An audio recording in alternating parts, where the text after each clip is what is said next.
Good morning, guys, and welcome back to my channel. We're about that breaking cycles are. So now the Thursday, and we are going to head right into Genesis chapter 30. It's actually long, so I think maybe yeah, I think we're going to split it in half. Okay, so I'll do the first 24, and then next week we go on to 42, 43. Okay, so let's get right into it. It says, now when Rachel saw that it's continuing like the children of Jacob. Now when Rachel saw that she bore Jacob no children, Rachel envied her sister and said to Jacob, give me children or else I die. And Jacob's anger was aroused against Rachel, and he said, am I in the place of God who has withheld you the fruit of the womb? So she said, here is my maid Bilhah. Go in to her, and she will bear a child on my knees, that I also may have children by her. Then she gave him Bilhah, her maid, as a wife, and Jacob went in to her, and Bilhah conceived and bore Jacob a son. Then Rachel said, God has judged my case, and he has also heard my voice and given me a son. Therefore she called his name Dan. And Rachel's maid Bilhah conceived again and bore a second son. Then Rachel said, with great wrestlings I have wrestled with my sister, and indeed I have prevailed. So she called his name Naphtali. When Leah saw that she had stopped bearing, she took Zilpah her maid and gave her to Jacob as a wife. And Leah's maid Zilpah bore Jacob a son. Then Leah said, a troop comes. So she called his name Gad. And Leah's maid Zilpah bore Jacob a second son. Then Leah said, I am happy, for the daughter will call me blessed. So she called his name Asher.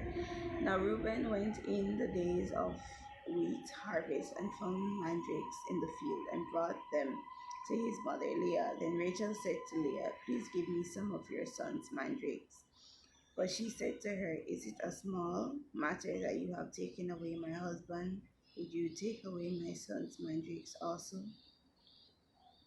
And Rachel said, therefore he will lie with you tonight for your son's mandrakes.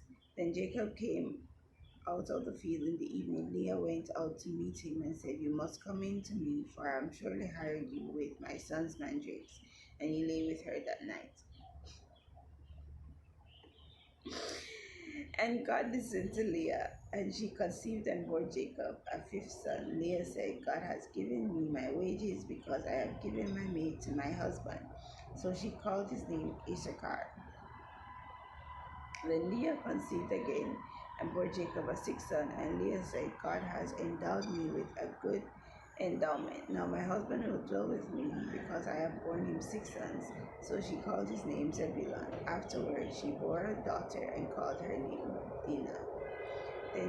Then God remembered Rachel, and God listened to her and opened her womb. And she conceived and bore a son, and said, God has taken away my reproach. So she called his name Joseph, and said, the Lord shall add to me another son.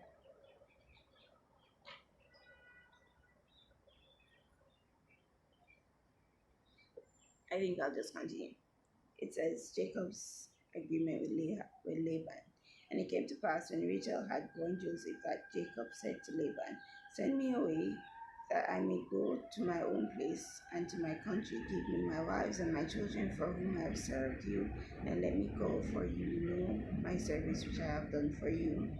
And Laban said to him, please stay, if I have found favor in your eyes, for I have learned by experience that the Lord has blessed me for your sake. Then he said, name me your wages, and I will give it. So Jacob said to him, you know how I have served you, and how your livestock has been with me. For what you had before I came was little, and it has increased to a great amount. The Lord has blessed you since my coming. And now when shall I also provide for my own house? So he said, "What shall I give you?" And Jacob said, "You shall not give me anything. If you will do this thing for me, I will again feed and feed your flocks. Let me pass through all your flock today, removing from there all the speckled and and spotted sheep, and all the brown ones among the lambs, and the spotted and speckled ones among the goats, and these shall be my wages. So my righteousness will answer for me in time to come, when the subject of my wages comes before you. Everyone that is not speckled and spotted among the goats and brown among the lambs will be considered stolen if it is with me." And Laban said, "Oh, that it were according to your word." So he removed that day the male goats that were speckled and spotted, all the female goats that were speckled and spotted, every one that had some white in it, and all the brown ones among the lambs, and gave them into the hands of his sons. Then he put 3 days' journey between himself and and Jacob fed the rest of Laban's flocks. Now Jacob took for himself rods of green poplar, and of the almond and chestnut trees, peeled with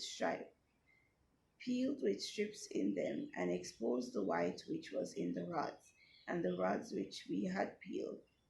And the rods which he had peeled he set before the flocks in the gutters, in the watering troughs, where the flocks came to drink, so that they should conceive when they came to drink. So the flocks conceived before the rods, and the flocks brought forth streaked, speckled, and spotted. Then Jacob separated the lambs and made the flocks face toward the street, and all the brown in the flock of Laban. But he put his own flocks by themselves, and did not put them with Laban's flock. And it came to pass, whenever the stronger livestock conceived, then Jacob placed the rods before the eyes of the livestock in the gutters, that they might conceive among the rods. But when the flocks were feeble, he did not put them in. So the feebler were Laban's, and stronger. So the feebler were Laban's, and the stronger Jacob's. Thus the man became exceedingly prosperous, and had large flocks, female and male servants, and camels and donkeys. Okay, that was all of Genesis 30.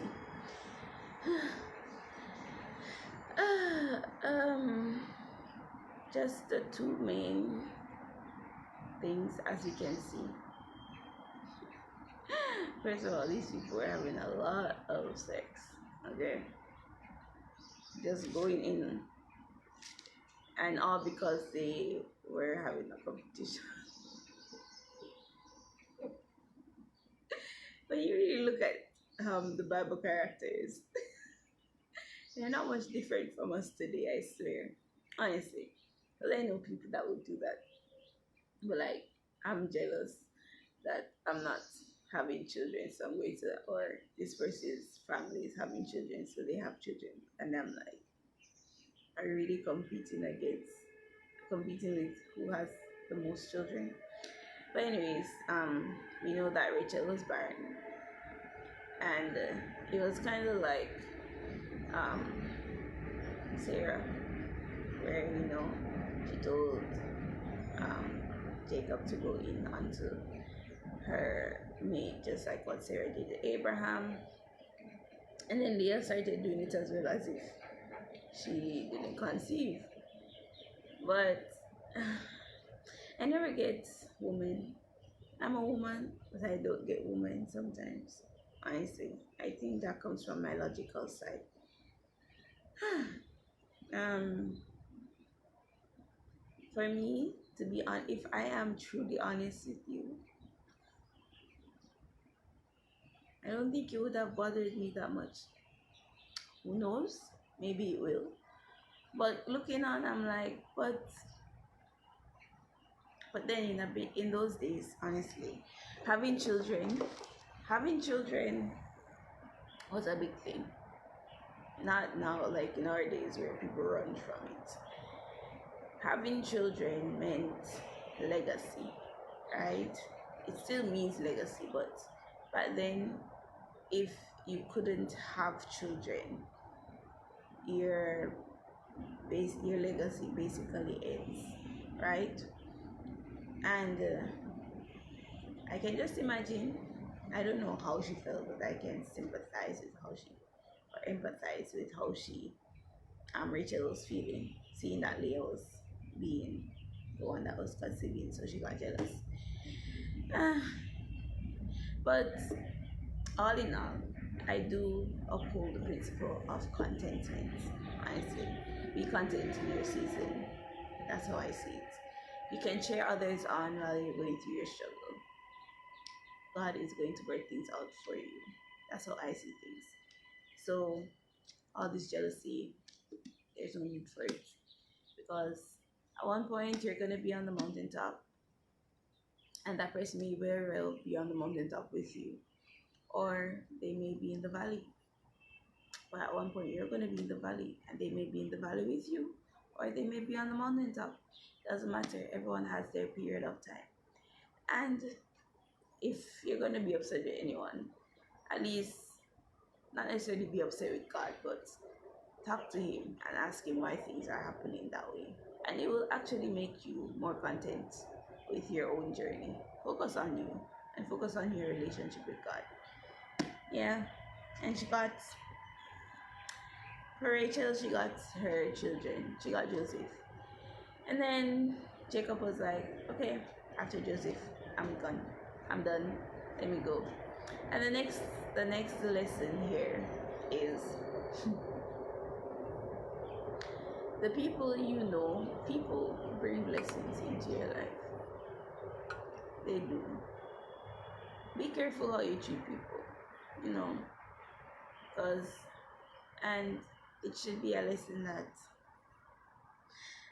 sorry, that was a me and God moment. It should be a lesson that even after Laban deceived Jacob, he still stayed with him, you know. So you can just imagine there was some level of forgiveness happening. And the blessing of Laban was through Jacob. And would it have happened if he did not forgive Laban and worked another 7 years for Rachel, right? Yeah, it sounds very easy, but I'm pretty sure it wasn't easy for him to accept the fact that Laban did what he did. And he forgave, and he worked another 7 years, and he was like, I got my Rachel, and he did as he was supposed to do. And God blessed Laban through, God blessed Laban through Jacob. That when it was time for him to leave, Laban did not want him to leave.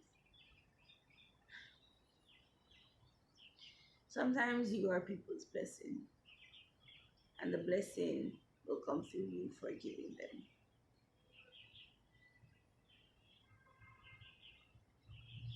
Yeah.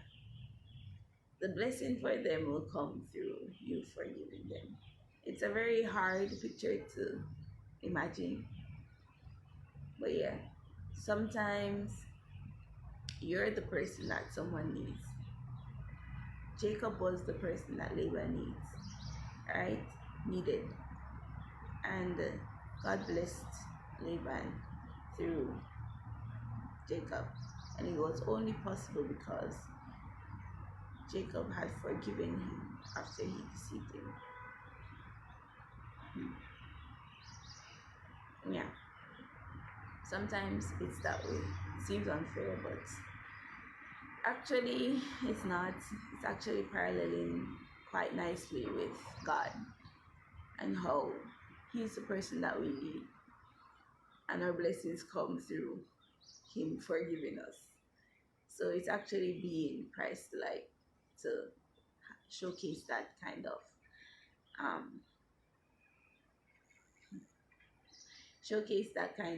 um trait.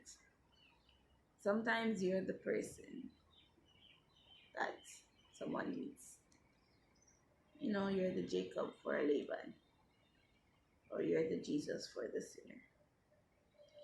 And you never know, it's through your forgiveness that others will be changed, others will be blessed. Who knows what that had done to Laban? that he could not let go of Jacob, right? And God blessed him as a parting gift. Well, not yet, but God, Jacob he'll flee from Laban, but yeah.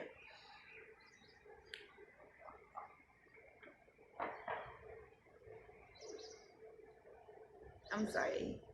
Sorry for this whole quiet mood. It's just really, I'm really pondering my own life and this verse, the lessons I just gave you.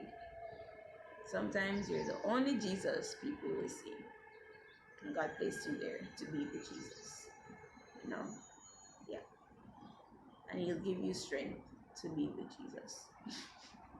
Oh, yes, He will. But, yes, guys, that's the Bible study. When you're reading Genesis 30, you can comment. When you're reading Genesis 30, you can comment and tell me what you have learned from it. And maybe we can learn from each other. I'll see you on Sunday for Sunday Song Spotlight. I hope you have a great day and a great rest of the week. And guys, be grateful for life, because I just went on Instagram this week and saw that one of my classmates from primary school just died. I was like, what? You know, you never, like, you're at the age where, did I say high school or primary school? He's from primary school. You're at the age where people are actually dying. And you just go and you scroll and you're like, wow, this person died. I never even got the chance to see them again. Cherish your loved ones. And even the acquaintances. Because he wasn't that close to me, but the fact you know him, it does make you ponder it. Cherish life, guys. Be grateful for life. Like my hair. Be grateful for life, and God will definitely look on your heart. And may we all be saved in His kingdom when He returns. Okay, I'll see you guys on Sunday. Bye bye. Have a great day. Hey guys, I hope you guys enjoyed today's encouragement, and I hope you guys are ready for the day ahead. Now do me a favor and press that like button and subscribe button if you are new, so that we can get more of this positive Christian content out into the world, okay? And I'll link my daily devotional playlist right here and my Let's Talk playlist if you want to tackle some social issues, okay? So have a great day, guys. Bye-bye.